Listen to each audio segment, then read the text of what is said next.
I want to see science serve a useful purpose to improve the standard of living for all people. Why is anyone fighting food advance? A very small percentage of the world's population is fortunate enough to have the luxury of turning down food. We've arranged a society based on science and technology in which nobody understands anything about science and technology. You can't build a peaceful world on empty stomachs and human misery.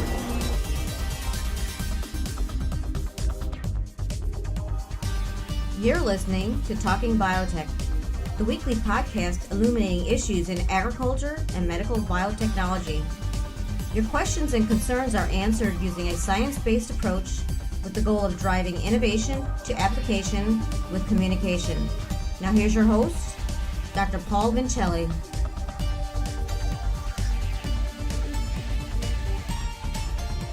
Welcome to the Talking Biotech podcast, the weekly podcast where we discuss contemporary issues in science and technology with a focus on biotechnology and new innovations that can help people and the planet. I'm Paul Vincelli, sitting in for Dr. Kevin Folta, and once again, thanks, Dr. Folta, for the opportunity to host Talking Biotech. Today, we'll be talking about genetically engineered crops and sustainability, a topic that often seems to go hand in hand for some of us, but others dispute that connection. So I'm very excited to have as our guest Dr. Mark Williams from the University of Kentucky. And Mark, welcome to Talking Biotech. Thank you for having me, Paul. I really appreciate this opportunity. So, Mark, I've known you for a number of years and always have enjoyed our interactions, professional interactions. So let's start by giving the audience some idea of your academic background, your PhD studies, and your career generally. Right. Well, I've always been interested in plants, and as an undergraduate, I got my degree in botany at the University of Kentucky. So at that point in my life, I was really interested in just learning about science, plant science, and it came from a kind of a interest in the natural world and being outdoors and gardening and growing plants and things like that. And when I went to graduate school, I was interested in learning more about plant science. And at the time that I went to graduate school at the University of California, Irvine, molecular biology was really starting to take off. This would have been in the 1990s, in the early 1990s. And so I went to Southern California and started learning about plant molecular biology. And I'd always kind of been interested in the way that genes were regulated, genetics, cell biology, and kind of that part of plant science. And so I really embraced these ideas of molecular biology and thinking about trying to investigate the way that gene expression can affect plant attributes. I was really just a basic research scientist. I focused on post-transcriptional gene regulation for my PhD work and specifically worked on RNA editing in plant mitochondria. And then I moved back to Kentucky. I'm from Kentucky. I moved back to Kentucky in 2000. I did a postdoc in California, then my second postdoc in Kentucky, and switched to a lab to try to learn about biochemistry. And so I focused on post-translational protein modification, specifically those involved with modifications of Rubisco. And so, really from the beginning of my career up until I really got into my faculty career, it was all about plant gene expression, the whole pathway from RNA through proteins and modifications that happen along the way to affect the way that gene expression happens. And then I became a faculty member in 2001 in the Department of Horticulture, and I was hired to do weed science work. And I didn't have a lot of background in it, but I was in the department, and I had done some studies as a postdoc that were looking at new molecular targets for herbicide design. So we were fortunate enough to find a post-transcriptional modifying enzyme that is called peptide deformylase, and it deformylates the informal group on newly translated proteins. And we studied this protein as a target for killing plants, basically. And we found a soil-borne or actinomycete from the soil that had a compound in it that specifically knocked out this enzyme. And so we could kill plants, and I, at that point, was really interested in thinking about, could we get a natural herbicide that was an effective, systemic, broad spectrum herbicide, and then could we make engineering resistance. So that was my first experience really with genetic engineering, and we made some transgenic tobacco plants. Tobacco's big in Kentucky, was big in Kentucky at that time, that were resistant to this peptide deformylase inhibitor. And so that was kind of the start of my academic career. But prior to that, when I was in California, I was a lecturer and taught classes in biotechnology. And at that point, things were that would have been kind of late 1990s. Things were really starting to take off in terms of some of the early generation GMO crops. And there was a lot of discussion about the future of biotechnology and all the wonderful things that it could do. And so I fully embraced the ideas, at that point in my career. And then when I started doing science and making GMOs, that furthered that kind of thinking for me. But I took kind of a diversion from that just based on opportunities in Kentucky and a big change that was happening in our agricultural system with the ending of the price subsidies for tobacco. There was an opportunity to set up a research program focused on organic farming. And the justification for that was that from an organic farming perspective, weed control is generally regarded as the number one impediment to success in organic farming. And so I was focused on weed control, focused on natural products in weed control. And as I was trying to carve out an area for myself as a young assistant professor, started to do some research on organic farming and thinking about organic farming from a weed control standpoint. So that sent me down a path of organic. And so I established the organic farming unit at UK, which grew from a quarter acre in 2003 to its current 30 acres or so on one of our research farms. I was fortunate enough to create an undergraduate degree program in sustainable agriculture, Paul, that you were involved with in the early phases of, and in the development of it. And so it's allowed me to really broaden my perspective of agriculture from genetic modification through organic farming, but with the overarching kind of umbrella for me in my mind as I organize things has always been, how do we make our agricultural systems more sustainable? And so that's really where I fall down on it in terms of, or come down on it in terms of my of what I think is how do these practices all fit within this spectrum of sustainability? How do we look at all of our agricultural systems from this rubric of environmental responsibility, social responsibility, economic viability, all of these things? How do we integrate those together to think about making our system more sustainable? That's right. Yeah, we've had great conversations on this very topic, Mark, and that I've appreciated your sort of divergent thinking in so many ways.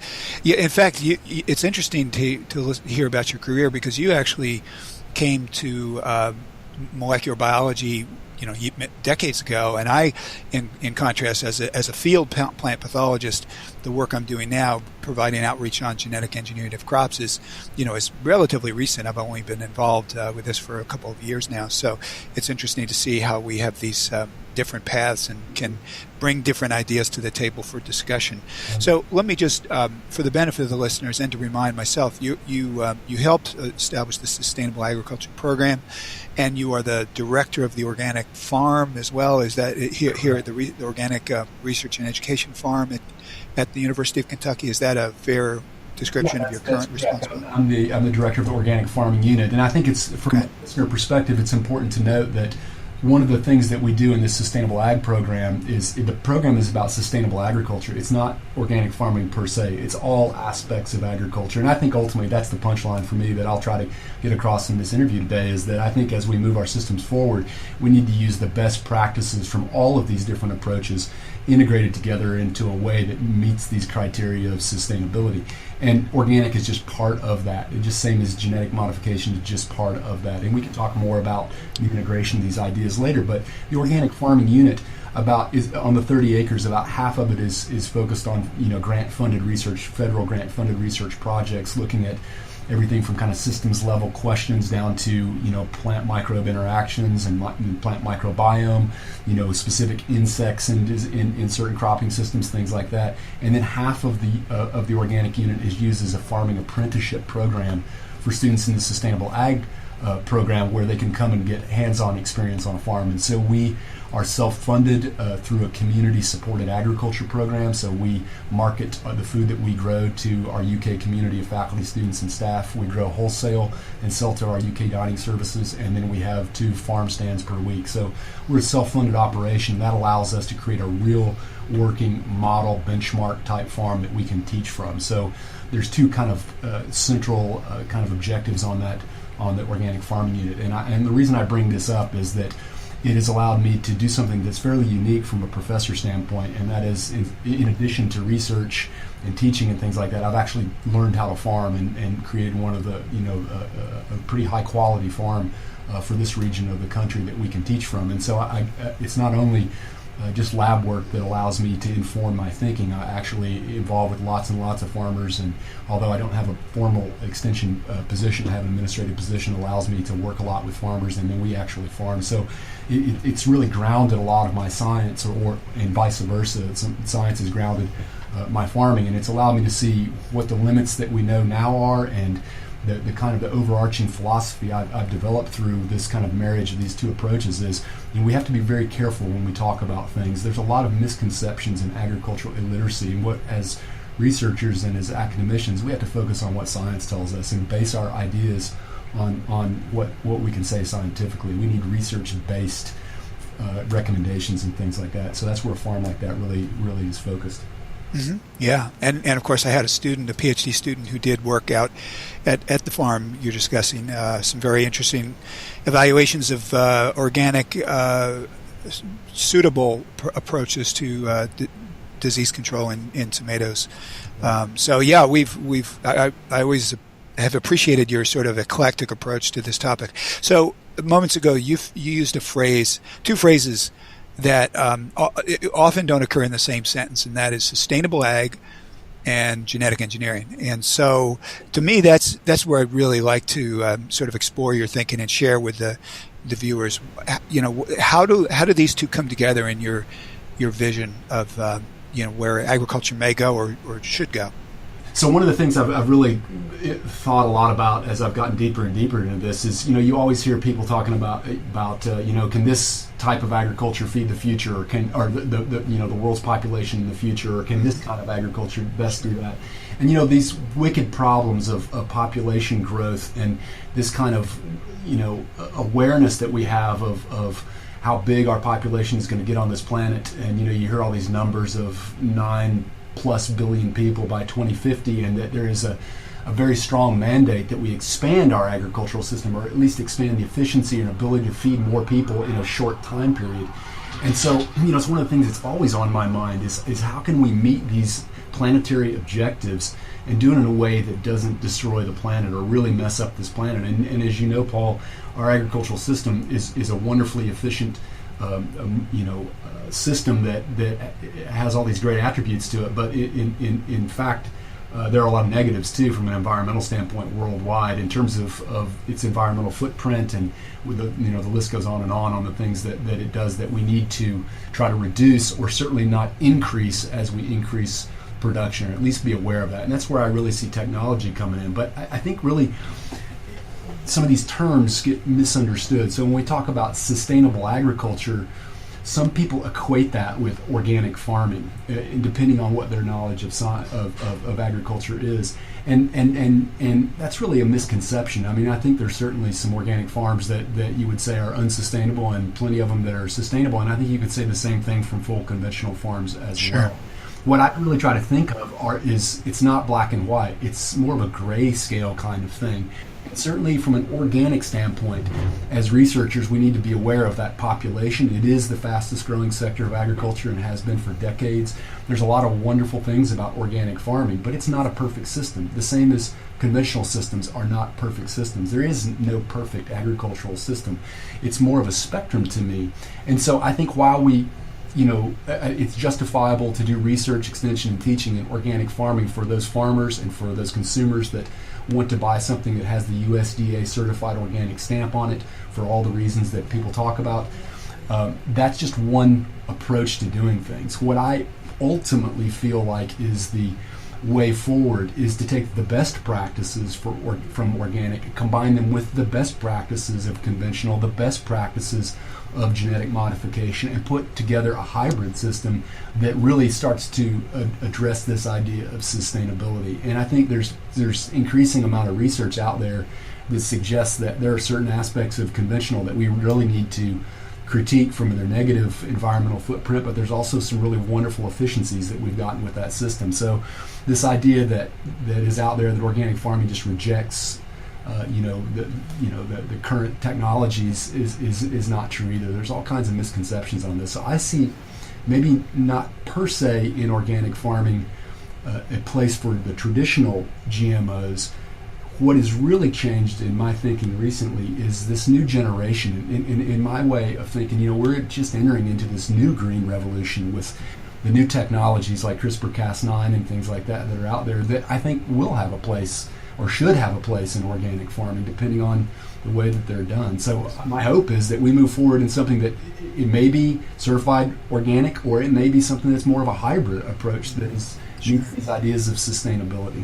So just for the sake of the audience, many of the listeners are students, graduate students, and professors and professionals, but some are just the general public that are interested. So I want to just clarify: CRISPR-Cas9 is a basically derived from a natural defense virus defense system in bacteria that is used to with a rather high degree of precision make genetic changes of a wide range of types, and these can range from creating extremely focused and minimal mutations that would be no different from what would happen naturally, to inserting a gene into the plant in a particular location in its genome.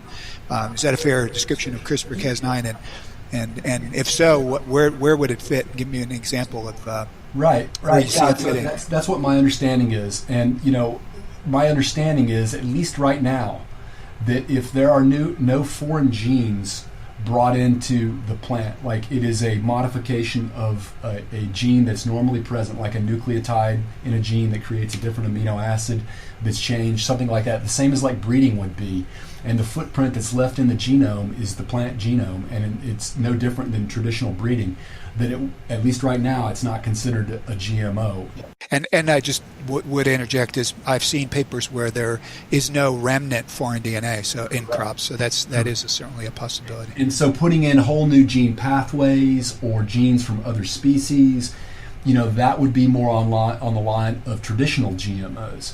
But the thing that is exciting me so much about these new technologies that, Paul, as you're aware, are only a couple of years old, is that not only can we move away from some of the concerns that people have had with traditional GMOs that have been limited to just a handful of crops, but we can create a system where we can make changes in a much more precise way, kind of like a surgical way, people would say, where we can go in with much greater precision.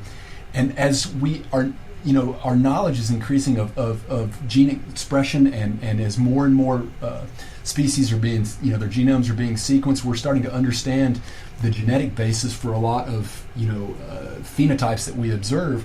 We can go in potentially, or the hope for this technology is that we can go in and much more precisely control gene expression, and do it in a way that is very similar to traditional breeding in terms of its footprint. So not putting in antibiotic resistance genes, not selectable markers, not putting in genes from foreign species, things like that. That's a possibility. But what makes it even more exciting is that the time that it takes to do this is much less than traditional breeding or even traditional GMOs, and much cheaper. So it's my understanding that it's a huge impediment to make a traditional GMO like Roundup Ready corn or soybean in crops that are not huge, subsidized crops or commodity crops. Doing it like in vegetables and things like that, unless it's a huge industry, is really difficult because it's so expensive and it takes so long. So the hope would be that CRISPR-Cas9, which is becoming, you can buy it from molecular biology companies, it's going to allow scientists to really do what to me was the fundamental selling point on a lot of this biotech when I got into it, like, being able to make changes in plants, in a range of plants, not just corn and soybean and cotton and things like that, and doing it in a way that's economically viable and much more precise. So that really excites me about this. And if there is no change in the plant DNA beyond what normal breeding would do in terms of footprint, it seems like it should fit into organic, or at least a hybrid system that embraces the best of all these technologies. Good. Well, yeah, these are great points, Mark, and so I certainly appreciate your perspective. We're going to take a short break, and we're talking to Dr. Mark Williams from the University of Kentucky, Department of Horticulture, and when we come back, we'll continue to discuss CRISPR-Cas9 or genome editing technologies and other aspects of genetic engineering that may relate to sustainability. So thank you all for listening to the Talking Biotech podcast. Hi, everybody.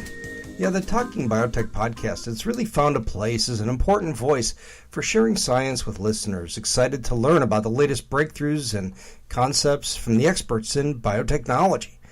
And frankly, I'm grateful for the incredible listenership we have. And every week I'm amazed when I look at the numbers. And thank you very much for listening. Now this week, I need you to take a special action. I'm recording this on what would have been Dr. Sharon Gray's birthday. Now, she was a postdoc in Siobhan Brady's laboratory at University of California, Davis. And by all accounts, she was a rising star in science and certainly would have reached out to ensure equal access to training and education for many all over the world. I mean, that's the way she was rolling during her postdoc time, and certainly evidence of this throughout her graduate career. And in an astonishing confluence of tragedies, Sharon was killed in Ethiopia a couple months ago anyway, while on a mission to meet with others regarding a scientific project. And the news of her loss really has reverberated across the scientific community. In response to the tragedy, a memorial account has been established in her name. And the goal is to provide scholarship support for outstanding women in science, hoping to encourage others to maybe reach into that gap that she's left behind. So please, if you can, go to the GoFundMe page, gofundme.com, Sharon Beth Gray, Gray. Now, the Talking Biotech podcast comes to you for free every week, and I cover all of the associated costs, and I'm glad to do that, and it's fine. I do it without sponsorship. If you can spend $5, $10, $20, $100, maybe more, it would really, really go a long way to enhancing the scholarship fund, and I really would appreciate that. Personally, I was so rattled by her story. The postdocs, the students in our laboratories are like family, and I know her advisor, and I can only imagine what it would do to her and to that community and to her lab mates. It's by establishing this fund and by helping with this fund, watching it grow, it's a great way to honor her life and really help provide some support that she would have absolutely have provided if she was allowed to have continued to grace us with her time in science. So please give, learn, and share her story.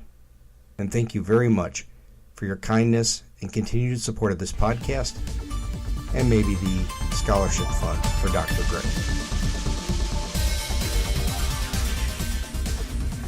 My name is Chelsea Boonstra, and welcome to the Boonstra Report, where we talk about all things agriculture. Plant breeding innovation has brought significant impacts in European agriculture as well as around the world. It's helping with increased yields and less effect on the environment as there's less inputs being needed. Europe did a study on plant breeding, and the study was to provide science-based but easy to understand information on the socio-economic and environmental benefits of plant breeding. It was reported that plant breeding contributes approximately 74% productivity growth on all major arable crops planted in the EU since 2000. This is equivalent to 1.24% yield increase per year. This also translates to a boost in the amount of available food, decrease in food prices, and economic prosperity. Because of plant breeding, we are using less fertilizer and chemicals compared to 15 years ago, all the while seeing many other benefits. Plant breeding enables sustainable intensification by allowing farmers to produce more with less input and reduce effect on the environment. Thanks for listening, and be sure to follow me, Forever Farm Girl, on Facebook, Twitter, and Instagram on WordPress.com. As well, you can find me, Chelsea Boonstra, on Facebook, Twitter, and Instagram. Thank you. Bye. And we're back on the Talking Biotech podcast with Dr. Mark Williams, a professor from the University of Kentucky Department of Horticulture. So, Mark, let's continue on this theme of sustainability and genetic engineering. You've got a lot of insights. Just give us some more. Okay, yeah. So this idea of how do these new technologies like gene editing that can be much more precise than the original technologies that are out there and much less invasive in terms of some of the things that the public really talks about, or these kind of ideas about taking, crossing species lines, or, creating a system that's reliant on an off-farm input like a herbicide, and then, or a constitutively expressed pesticide in the plant all the time. There are strengths of those systems, and there are things that are a concern about those systems. But the new technologies that we're just starting to look at, I think, hopefully not only relieve some of those concerns, but they put us into a position where we can much more accurately modify plants to really achieve these goals of sustainability. I'm going to give you an example of how one of these technologies I've been thinking about recently based on my research in organic. I for the last several years, I've worked on cucumber beetle and squash bug control in cucurbit crops, and these insects vector bacterial diseases that decimate cucurbit production in this part of the country from an organic perspective. And in conventional perspective, we use a lot of neonicotinoid-based insecticides to kill a lot of insecticides, which are implicated in colony collapse disorder and things like that, or people think that are investigating them from that standpoint. And any system that can reduce pesticides in the environment it just makes sense. And there is an attractant to these insects called cucurbitacin it's kind of like when you get cut in the water and your blood attracts sharks. It's kind of analogous to that. These insects cue in on this compound that these plants make, and that's what they are attracted to. And so the higher the cucurbitacin level in plants, the more they're attracted or attractant to cucumber beetle and squash bug. So there's an example that maybe, and this is all hypothetical, but maybe a modification in the pathway or the gene that's responsible for that could be very, very precisely made that would create a system where you don't need to apply so many pesticides. And that's kind of, to me, a hope that we can start to understand the molecular basis behind which these things happen, and with very selected intervention, reduce our use on pesticides and make the system more sustainable. To me, that just makes sense. And I think at the heart of a lot of this, and this is what I think we've not done a great job as scientists on, is education. And we need to educate the public on any concerns they would have about these new technologies that are coming online so fast now, that we need to be, I think, as a community, we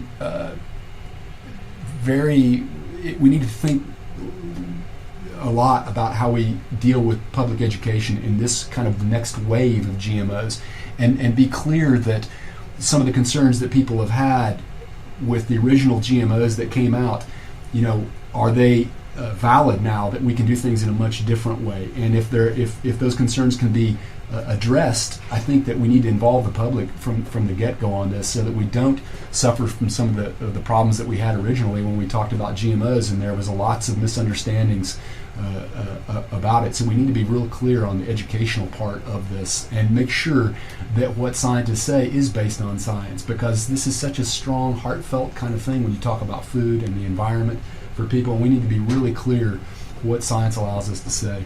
Wow, good. You're giving me some ideas. I'm actually going to be involved in a meeting in D.C. in a few weeks on, sort of the future of some of these new technologies with respect to, recommendations from my scientific society and other scientific societies. And so these are great comments, and they help fertilize my own thinking.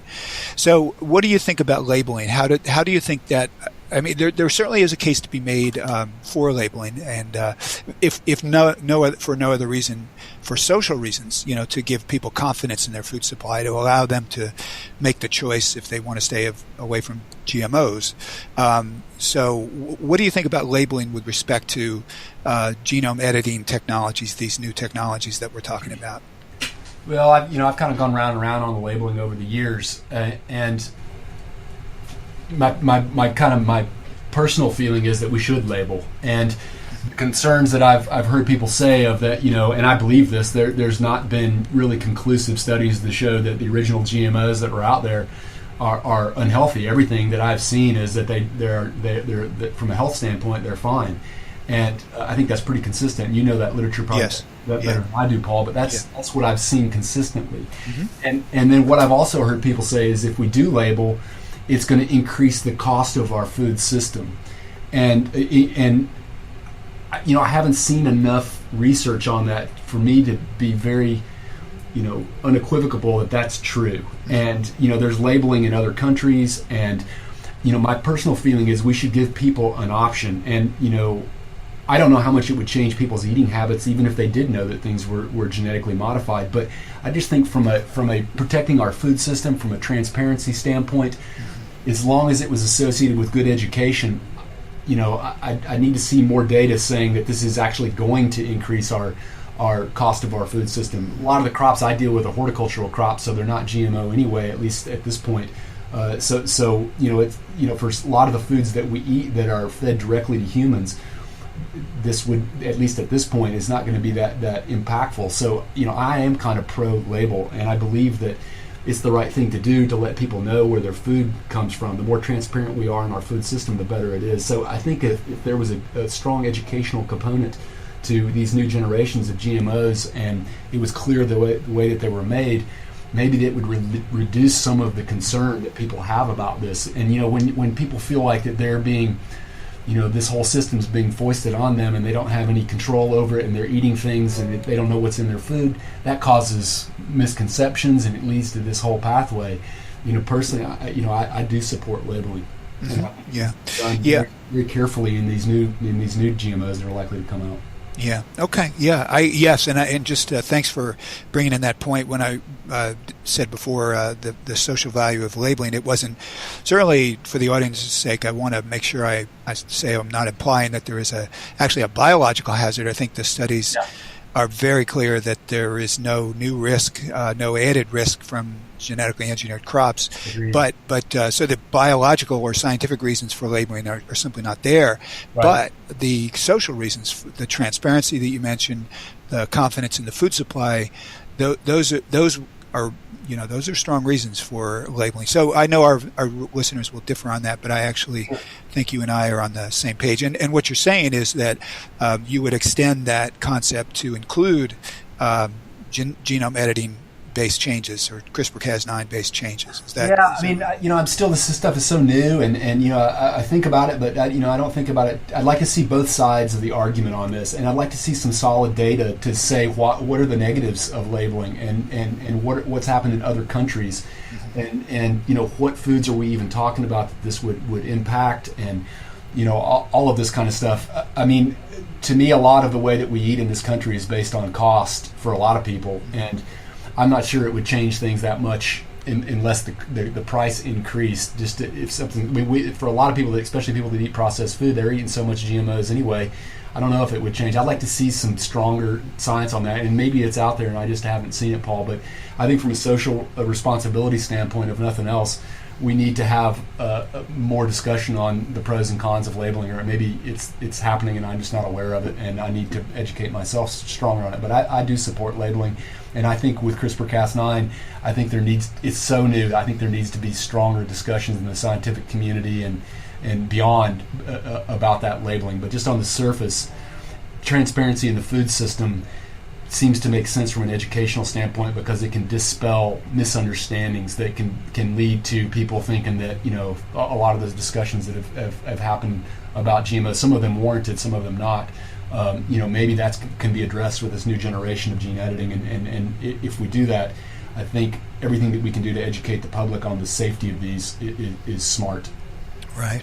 So that's these are great thoughts. So you've said a lot about public education, but if you could pick out a single point that you think is critical beyond the transparency that we've already discussed, what would you recommend to somebody who is planning an educational outreach program on genome editing?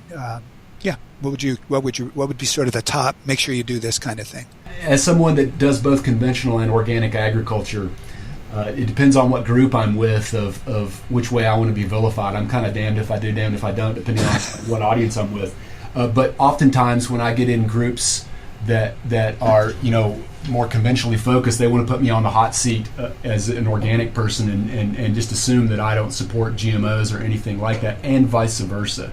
And so one of the things that I hear a lot of people in the organic community that are very much anti-GMOs, and I think they associate, one of my feelings is they associate all genetic modification with Roundup Ready and BT Ready corn, soybean, things like that. And I view a lot of those as kind of first generation genetic modifications. They in their time they were a step forward in some ways, but they weren't perfect. And as oftentimes happens in science, it's an iterative process where we do things and then we learn, and that's part of the scientific method. It's critiqued by others, and it has to stand the test of time. All of that in this, and I think that it's important to be very clear on how gene editing and these new technologies, the potential for them, which are unbelievable. I mean, I really do feel like we're moving into this whole new phase of green revolution. With not just GMOs, there's other technologies out there as well. But that we're clear on how this differs from the original GMOs that were out there. In the similarities, but the differences, and because the differences really can address a lot of the concerns that I hear people talk about the original GMOs. Some of them warranted, some of them not. But we can address that and be very clear on, from a health standpoint, a human health standpoint, an environmental health standpoint, and the justification for doing them. And I think, if we can do those things and compare and contrast between what was before these new CRISPR-Cas9 gene editing type techniques, not just CRISPR-Cas9, there's other gene editing methods out there, but how does this differ from that, and what are the things that we learned from public perception on the original GMOs? Focus on that and say, okay, this is not like the original technologies. Let's look at this and say we have to make our system more sustainable. This can be a really valuable tool if it's done correctly. And I think, to me, just trying to dispel public perception of saying this is not like traditional GMOs is pretty important. Any last kind of comments for the audience on any aspect of what you said? Well, what I started with was this idea of integrating these different approaches to agriculture, and ultimately that's what I think we need to be thinking about. There is not a one size fit all approach to agriculture, and there is not one solution that is going to change things, that all of a sudden our agricultural system is going to reduce its footprint on the planet, we're going to be able to feed more people. To make our system truly sustainable, it's a multi-phased approach, and I think this is one really important component to it, is a coalescence of our ability to sequence genomes and all the next generation sequencing that allowed us to understand at previously unprecedented rates the connection between genes and everything downstream from genes and the way that they're expressed and the way that plants grow. And that's opened up an opportunity to understand the genetic basis for so many things, that now with that are these new gene editing technologies that allow us to think about, can we go in and accentuate or downregulate certain things that allow us to be more efficient with plant production. But that's just one part of the equation.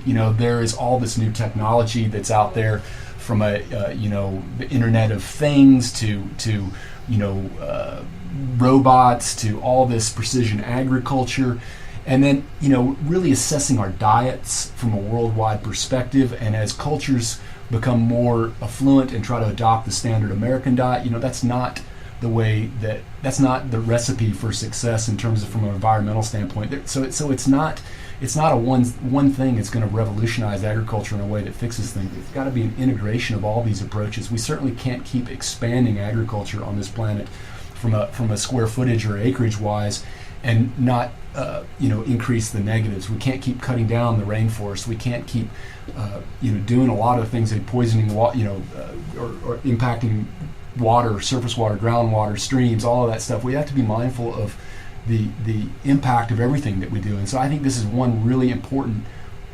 part of this equation. Yes. So just to recap a couple points that I think are really important in what you've said, over the past few minutes. And one is making the distinction to the public between sort of the first generation genetic engineering traits and those that we can do through genome editing technologies.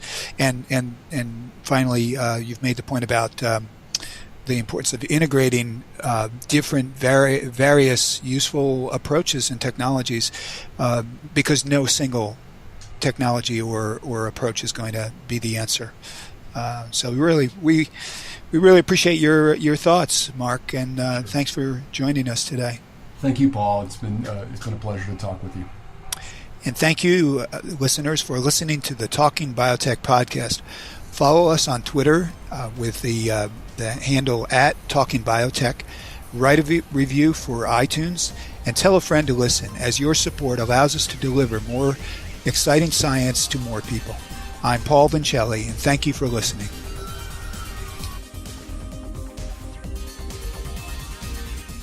Thank you for listening to the Talking Biotech podcast. Please send your suggestions for guests, comments, or questions to talkingbiotech@gmail.com. Please write a review on iTunes and recommend this podcast to a friend. More downloads and reviews raise the visibility of this podcast and help us reach a wider audience with science.